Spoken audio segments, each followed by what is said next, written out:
तो बहुत हो गया। अब मैंने अपनी फिटनेस के लिए कुछ ना कुछ तो करना है।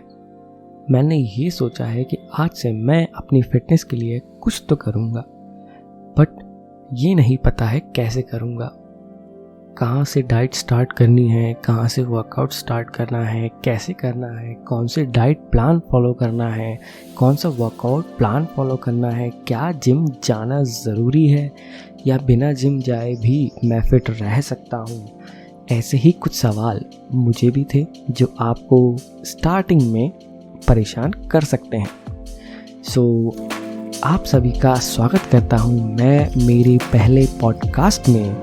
और शुरू करने से पहले मैं आपको ये बताना चाहता हूँ कि मेरा नाम है आदित्य भट्ट और मैं एक फ़िटनेस कंसल्टेंट हूँ।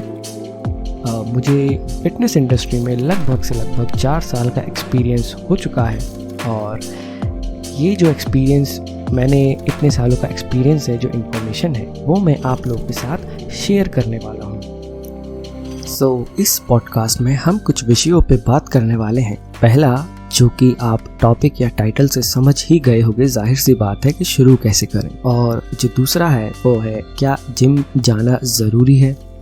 और तीसरा जो है किस टाइप की डाइट आपको फॉलो करनी है। और जो फोर्थ पॉइंट है, हमारा चौथा विषय है, वो ये है कि कब तक इसको करना है, कब तक मैं ये डाइट एंड वर्कआउट फॉलो करूँगा। चलिए शुरू करते हैं। सारी समस्याओं को समाधान, सारी प्रॉब्लम्स का सलूशन मैं आपको देने वाला हूँ, सारे आंसर्स इस पॉडकास्ट में। तो चलिए पहली बात करते हैं कि शुरू कैसे करना है।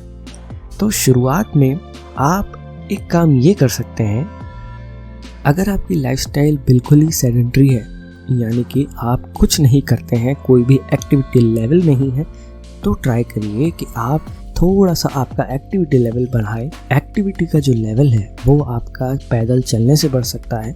आपके फ़ोन में ऐप्स आती हैं, आप स्टेप काउंट्स देख सकते हैं, थोड़ा सा स्टेप्स बढ़ाइए।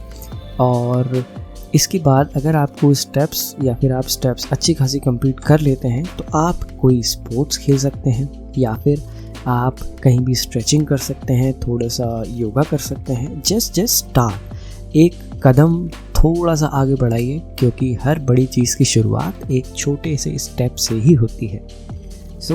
ये तो बात हुई शुरू कैसे करना है। अब ये बात आती है, क्या जिम जाना ज़रूरी है। तो जी बिल्कुल ज़रूरी नहीं है जिम जाना।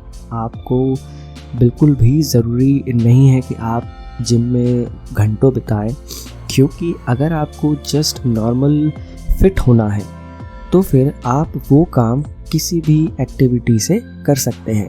आपको आपकी बॉडी को थोड़ी सी एक्टिविटी करवानी है, आधे घंटे या 40 मिनट। अगर आपके पास समय होता है ज़्यादा तो आप 1 घंटे भी कर सकते हैं। उसमें आप कोई स्पोर्ट्स खेल सकते हैं या फिर आपका ऐसा कोई हॉबी हो जिसमें, जैसे कि डांस या फिर जुम्बा, आपको बहुत अच्छा लगता है, आप वो कर सकते हैं। अगर आपको किसी भी चीज़ में इंटरेस्ट नहीं है, अगर आपका कोई स्पोर्ट्स का बैकग्राउंड नहीं है, अगर आपका किसी भी तरीके का कोई इंटरेस्ट नहीं है एक्टिविटीज़ में, तो आप जिम ज्वाइन कर सकते हैं। और जिम में भी आपको just half an hour, 40 minute, बहुत से बहुत 1 घंटे की ज़रूरत है। आप वहाँ पे फुल बॉडी वर्कआउट कर सकते हैं। स्टार्टिंग में इनिशियली मशीन्स का यूज़ कर सकते हैं। आप वहाँ पे कोई आपका अच्छा ट्रेनर हो, उनसे पूछ के मशीन्स कैसे यूज़ करना है, स्ट्रेंथ ट्रेनिंग बेसिक आप सीख सकते हैं। तो ये बात हुई जिम जाना है या नहीं। तो बिल्कुल ज़रूरी नहीं है, ये आपके ऊपर डिपेंड करता है, आपकी हॉबी, आपका इंटरेस्ट। तो चलिए ये बात तो हुई शारीरिक श्रम की।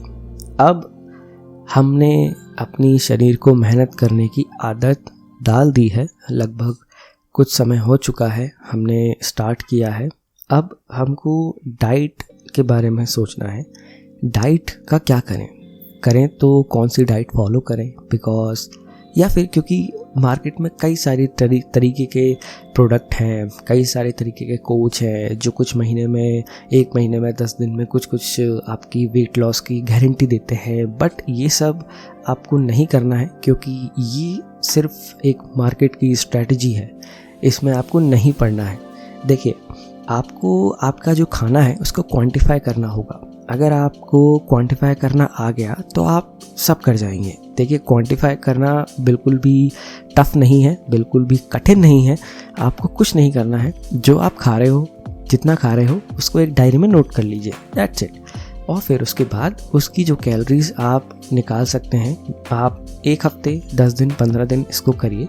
इसके बाद उसको देखिए कि ये आपका रेगुलर शेड्यूल है, रेगुलर आप इतना खा रहे हैं, उसके हिसाब से उसकी आप कैलोरीज काउंट कर सकते हैं। अब कैलोरी काउंट कैसे करनी है, डाइट कैसे बनानी है, क्या करना है, वो मैं आपको अगले पॉडकास्ट में अच्छे से इसको एक्सप्लेन करूँगा।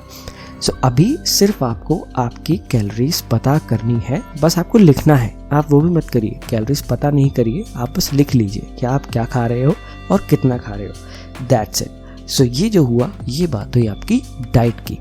अभी ये बात करते हैं कि इसको आपको फॉलो कब तक करना है। तो देखिए, पहली बात तो ये है जनाब कि आपने अभी तक बस इसको शुरू किया है। इसको एज अ लाइफस्टाइल आपको फॉलो करना पड़ेगा, क्योंकि ये शरीर आपका है, आपको इसको फिट बनाना है। तो ये कुछ हैबिट्स हैं जो आप इसको फॉलो करेंगे तो आप फिट रहेंगे। ऐसा नहीं है कि आपकी बहुत बेहतरीन बॉडी बन जाएगी, 6 पैक एब्स बन जाएंगे, उसके लिए आपको अलग तरीके की मेहनत करनी होगी।